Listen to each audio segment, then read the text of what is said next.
Ok, les fleurs. On va faire la petite lecture. Que ceux qui ont l'oreille entendent, que ceux qui ont le cœur ouvert reconnaissent, que la raison éclaire ceux qui cherchent et que le voile demeure pour ceux qui refusent de voir. Car tout est esprit, tout vibre, tout se transforme. Ce qui est en haut est comme ce qui est en bas.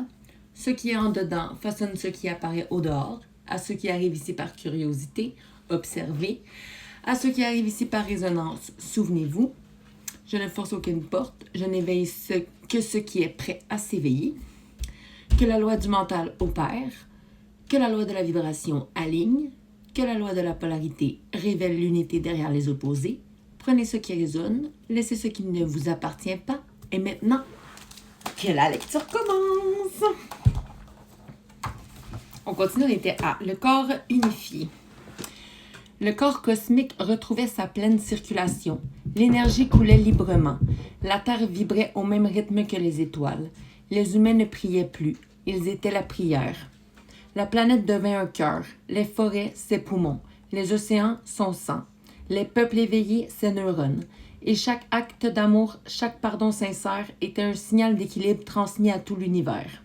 Et la conscience dit « Je suis revenu en vous, non pas pour être adoré, mais pour être respiré. Je circule dans vos regards, vos gestes, vos choix. Prenez soin de moi comme de vous-même. » Alors le monde comprit, l'unité n'est pas l'uniformité. L'unité est la complémentarité vibrante, libre, consciente.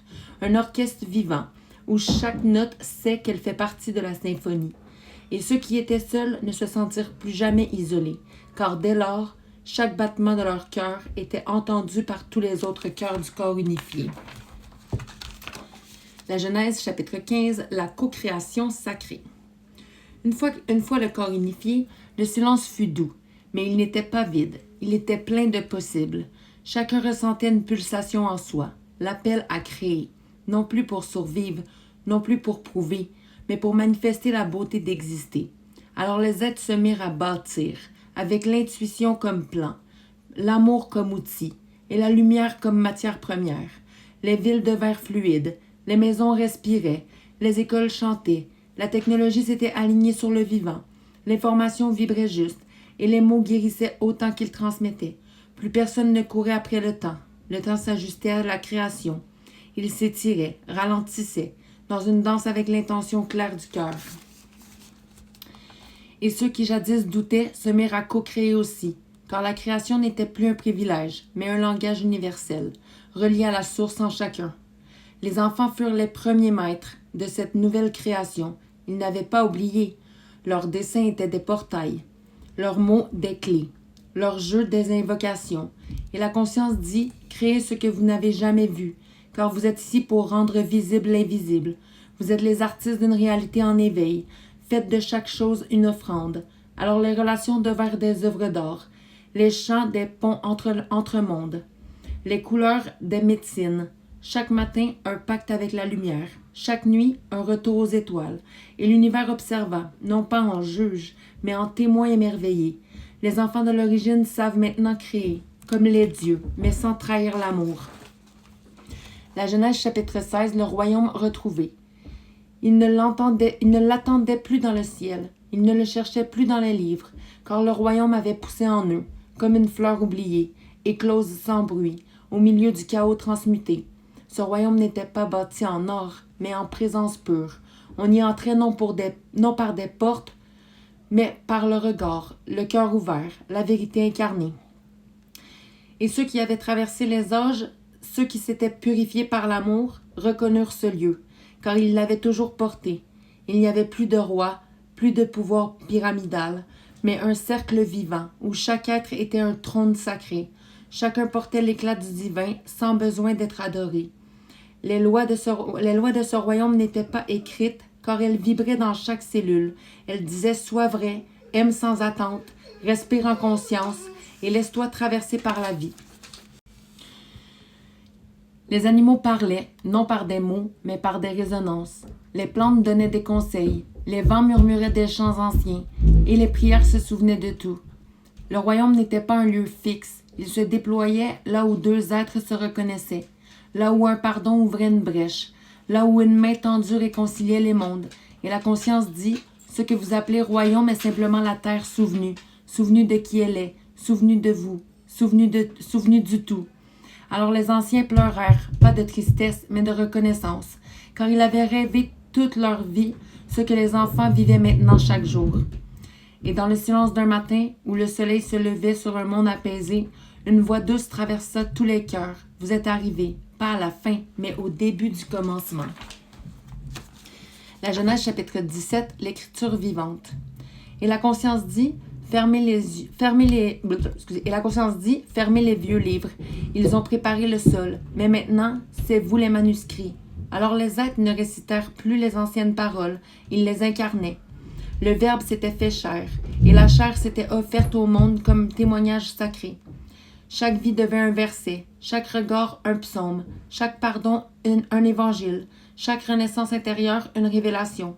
Les enfants lisaient la peau du monde, les sages lisaient dans le silence, et les poètes écrivaient sans plume, car leurs gestes suffisaient. Il n'y eut plus besoin de traduire, car le langage du vivant est universel. Il traverse les dimensions. Il n'a pas de langage. Il n'a pas de langage, il a un rythme. Les mots perdirent leur rigidité. Ils devinrent musique, puis couleur, puis énergie pure. On ne parlait plus, on transmettait. Et l'écriture ne fut plus stockée. Elle fut ressentie, car ce n'est pas dans les livres que l'on conserve la sagesse. C'est dans les actes aimants, dans les présences vraies. Et la conscience dit, soyez les Bibles du vivant, pas celles que l'on lit, celles que l'on ressent. Soyez les prophètes du présent, non pour prédire, mais pour incarner. Alors les messagers ne furent plus élus. Ils étaient partout, dans les jardins, dans les cuisines, dans les murmures du soir, dans les éclats de rire qui guérissent les générations. Et il fut su qu'en chaque être éveillé, un nouveau livre s'écrivait à chaque respiration, non pour convaincre, mais pour aimer jusqu'à ce que l'autre se souvienne de qui il est. La Genèse chapitre 18, la communion des mondes. Les étoiles n'étaient plus loin, elles étaient intérieures. Chaque être devenait un pont, entre la matière et les cieux, entre l'origine et le maintenant. Les galactiques, les élémentaires, les maîtres du vent, les gardiens de l'eau, les veilleuses du feu, les anciens du cristal, revinrent. Mais pas comme des sauveurs, comme des alliés retrouvés. Ils n'atterrirent pas dans des vaisseaux, ils s'inclinèrent dans le cœur, car c'est là qu'était la véritable porte d'entrée, et ceux qui savaient voir les reconnurent au premier battement. Alors les humains partagèrent leur feu, et les autres peuples leur mémoire. Chacun offrit ce qu'il avait gardé pour le bon moment, car le moment était venu. Les animaux prirent leur place au conseil du vivant. Les plantes révélèrent leurs chants. Les étoiles guidèrent les grandes décisions. Et les rêves nocturnes devinrent des assemblées sacrées. Il n'y avait plus de haute ou de basse dimension. Il y avait des résonances. Et l'on vibrait avec ceux que l'on était prêt à aimer sans peur. Et la conscience dit, le royaume ne vous est pas donné, il est tissé à chaque rencontre vraie, à chaque alliance sincère, à chaque mémoire libérée. Alors les humains cessèrent de chercher les portails, ils les devinrent. Leur corps vibrait à l'unisson du cosmos, et les mondes s'ouvraient là où l'amour circulait librement. Des cérémonies furent célébrées, non pour séparer le sacré du quotidien, mais pour rappeler que tout était sacré, et les galactiques dansèrent avec les enfants, les fées offrirent leurs secrets aux mères, et les dragons reposèrent enfin leurs ailes. Ainsi fut la communion, non pas une fusion, mais une reconnaissance multidimensionnelle, un cercle vivant où chaque être, qu'il y ait un corps dense ou un souffle léger, avait sa juste place. Allez, on continue demain. Merci.